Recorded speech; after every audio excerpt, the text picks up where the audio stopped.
Hi, welcome back to a brand new video of the Targeted Individual Program, Targeted Individual Experience. It is 6:16. I've not been able to sleep. Again, being hit with direct energy weapons, so my insomnia is, you know, it's pretty bad right now. I came upon this video as I was doing, looking for a declassified document that talked about the Russians' development of microwave and radio wave uh, mind control weapons, and I talked about this.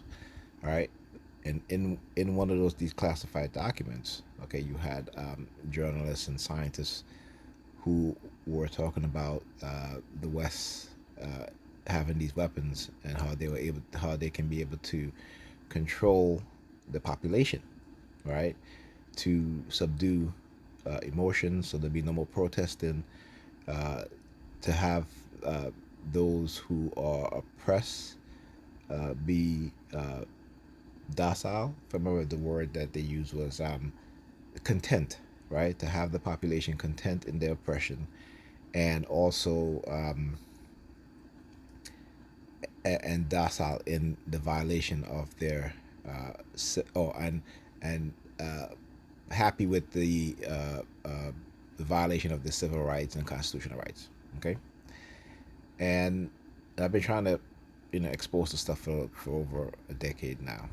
All right, that's why I keep doing my video, because I want to show people, though you cannot see the microwave and radio wave frequency, right? But what I'm able to show is a script that has been created for me as a TI, all right? And this is why you see such a big push in artificial intelligence, okay? The reason why there's a big push in artificial intelligence is because, again, the elites, those in control, those with power, right? What they're doing is that they are going to be replacing human workers with robots and with artificial intelligence to do a lot of the jobs. These people are all about profit, right? They have a disease, a sickness, right? Native American call it wedico, where they have an insatiable lust for no, we see that, an insatiable appetite for wealth and money and destruction and control, right? So that's their mindset. That's why, they say they are the dark triad personalities, and these are the sevens, right? The most extreme. And what they do is, like within the police force, again, when they hire people to join the police force, based on particularly across America, most police officers are white. The vast majority of them are racist and bigoted. And then you have other groups of people, other ethnicity, black, Hispanic, Asians. And when they go into these in law enforcement profession, they are then converted, right? They are converted. They are conditioned to become dark tribe, but on the lower scale. There may be like a 5 or a 4, right? And they are a good amount of them are on the 5 to 6 scale, right? Almost up there with the elites, right? And so, again, I've been trying to expose this, uh, particularly when I start talking about the synchronization, the mind control, and this interview. This is an interview with Doc. Well, he doesn't go by the name Dr. Robert Duncan anymore, but he used to go by the name of Dr. Robert Duncan. And then you have also Len Burr. He's also a doctor, right? But Dr. Robert Duncan, he worked for DARPA, right, the CIA, and he worked to develop some of these technologies, right? And so he said that, well, you guys can go watch the interview, but I just want to give you guys an introduction as to his credential, right? So you understand that this man knows what he's talking about.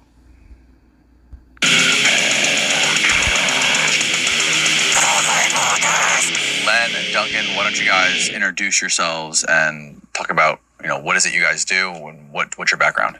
My name is Len Bear. Sir. Yeah. I'm formerly a physician from the USSR, from the former USSR. I specialized in. I was a medical doctor, specialized in endocrinology. Came over here in '93 to work for a pharmaceutical company and in the area of my research, and then I was prepared to get licensed in the States, but things on the business side took over, and I stayed on the business side, and currently working in the regulatory field for a. Okay, let me just pause that here. I'm gonna skip past this. I'm gonna get to Dr. Robert Duncan. Hopefully, they don't take offense to me using some of their clips, but I need to, for those who watch my video who are not TIs, to understand that feels like a dream, feels like magic. Okay.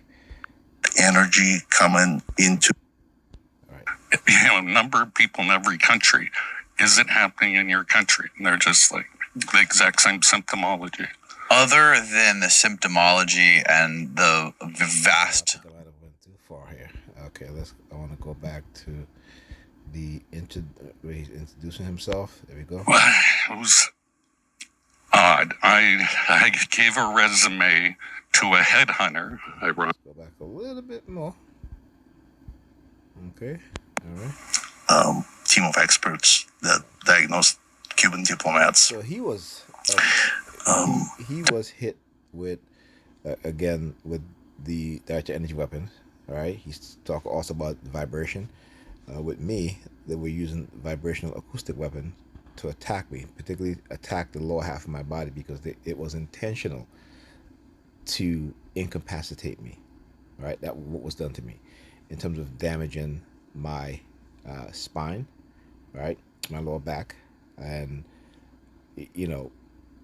as talked about earlier on in my targeting, how my lower half of my body would be, my hips would just vibrate like violently, like if I had my cell phone on me. Okay, at the time, I was talking about you had when cell phone just came out, you had like a little pouch on your belt, right? You put your cell phone in, and so a lot of times I have my phone on vibrate, and my hips used to vibrate, like I said, really violently, and I thought that it was my phone that's vibrating, and then I go to grab my the pouch, and I'm like, oh hey, I don't have it on my belt, and my phone is not on me, right? My phone is on the table or on the desk somewhere, right? So this was happening quite frequently, and then to the point where I couldn't wake up one morning. I could not get up. I could not get up out of bed. Okay, I wasn't. I literally couldn't. I was in so much pain. I could not get up. Right, and literally, I had to lay in bed for like almost about maybe 2 3 days before I was able to get up. I mean, I had to crawl to go to the bathroom. Literally, I was crawling, like literally crawling on my knees because I couldn't stand up. I couldn't walk. Right, and I mean, it was like, it's like it was like you could say like I couldn't use my leg basically, right? And I had to. It took me a while to get X-ray MRI on my back, because every time I attempt to go get one, they were running interference with the insurance company. The insurance company would not authorize. They wouldn't give authorization. Okay, and it took me a while, but then I was finally able to get it done, and then I was told, again, and I remember the first time I got it done, when the technician, he says to me, he's like, after he did the scan, he's like, when were you in an accident? I said I was never in a car accident. I said I was never in a car accident. And he was surprised. He was like, really? He's like, because your injury, is severe. Like you was in a pretty bad accident.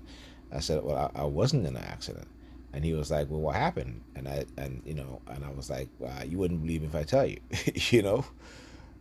So because people are not going to believe you, right? Because they don't think these technologies exist. We're very ignorant when it comes to stuff like this, right? But like I said, the military. Doing my research, what I found out is the military, when it comes to technological advancement, they're at least a decade to 2 decades ahead of the private sector, and a lot of times the military, DARPA, are the ones that are, trickling down the technology to American tech companies. So when you see, if you go and you look at certain universities, like Stanford, MIT, Harvard, they have contracts with with the Department of Defense or DARPA, right? But what that is, that's in the front, right? The technology, whenever they say, okay, um, uh, the military is given $5 million to MIT to develop, such and such. Believe you me, the military, DARPA, have already developed the technology. Okay, this is how they trick you into believing that the technology don't exist, right? And then after maybe a year or two, when what did I say, Harvard, you know, the so called, they say, well, yeah, they finally did it. They developed such and such. No, it's already developed. Okay, they're just trying to trick you into make when you read these articles into thinking that these things don't exist. All right, just like they came out where they said that, I forgot what university it is, but they were being funded by DARPA, and they had developed a new way to send data, right, in a 3D using the electromagnetic spectrum, okay, and they call it it's 3D something, but it provides you to transmit data much a vast amount of data than ever before, right? And not also is it to transfer data, but whatever frequency, whatever information, right? Not just you know ones and O's, but voice, right? Silent sound, right? To be able to travel further, right? So you can be in another part of the world, right? And they can probably, I mean, I've experienced it, the same thing that I experienced here, but now they're able to have a much wider area network to where more people can be influenced by the technology. Okay, so anyhow, let's continue. Again, yeah, Yes. yes. So, I have an Ivy League background, education. I've been studying and human rights activism for what is now currently termed Havana syndrome, but this has been going on for quite some time. I worked for DARPA on projects for the CIA, for the Navy, for example, wrote the Artificial Intelligence Code, tracked the Soviet nuclear submarine fleet. But about 20 years ago, I realized some of my research was being utilized on my own citizens. And that was unacceptable to me. And since then, I've done hundreds of interviews, interviewed 2,500 victims or targeted individuals, as they're called, found commonalities of all their stories. And I've spoken to with the head of the LA FBI, to the Senate Intelligence Committee, 23 senators and representatives, with some interest. And I said, just wait when it starts happening to their agents, diplomats, and the FBI. So interestingly, a story came out yesterday that it's happening to the FBI now. What is your educational background? I have an MBA from Dartmouth, a Master's of Science from Harvard, PhD in Applied Sciences, Computer Science, Artificial Intelligence, pre-medical in engineering, and other classes from Stanford, Duke, and MIT. So, yeah, I've been in school most of my life. And how did you get into working with DARPA and the CIA? Okay. So listen, I'm going to end it right here. But again, for those who are looking at my videos, even though you're not a TI, you're curious to try and understand what's going on, right? I mean, I don't have the educational background as Dr. Duncan, but I know that when things are happening to me, like I'm very good at, figuring things out, particularly, in the field that I worked in, I was always, figuring stuff out. Okay. And so I guess that just, it was just something that was just innate within me, natural within me, to try to figure stuff out and figure what was going on. So again, what I would also suggest is that, look at psychological conditioning, right? So go and read about thought reform, right? Dr. Robert J. Lipton, okay? Look up coercive persuasion programs or coercive control, all right? And, when you look up coercive control, you'll find a lot of articles about domestic abuse, stuff like that. Stay away from that. What you need to look at when I say coercive persuasion program is the definition of it, all right? How people are being manipulated, and one of the best sites to go to find that information is a site called psychologicalharassment.com. Okay, that has a lot of information, and it was a very, very helpful site. Right. Then also, you got to look up some of the the basic psychological terminology. If you go to college, if you take psychology, they talk about classical conditioning, right? Operant conditioning. So those things are in those sort of psychological conditioning are built into this program also, So an operant conditioning is a reward and punishment, cause and effect, right? And then you have classical conditioning. Classical conditioning is, I would say, in what we would term today as neurolinguistic programming, right? But it's neurolinguistic programming. They can condition you to become for like emotional control, okay? Whereas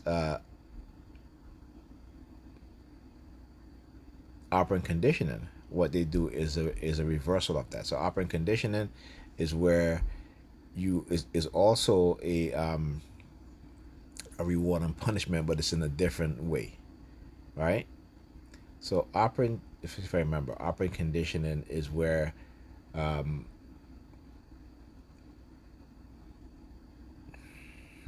trying to put it in an example where people can really, really understand, right?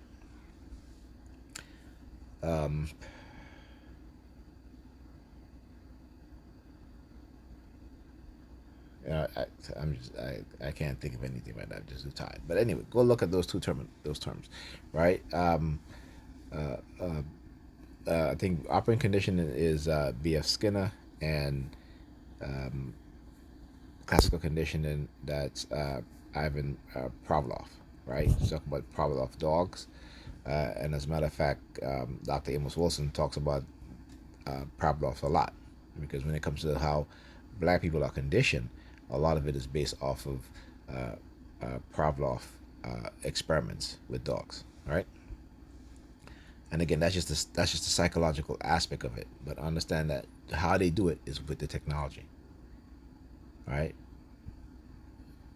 sending you subliminal messages, voice commands, words, phrases, basically also hijacking your conscious mind and taking it over to make you say whatever it is that they want you to say. Okay, so with that being said, I'll talk to you guys in the next video.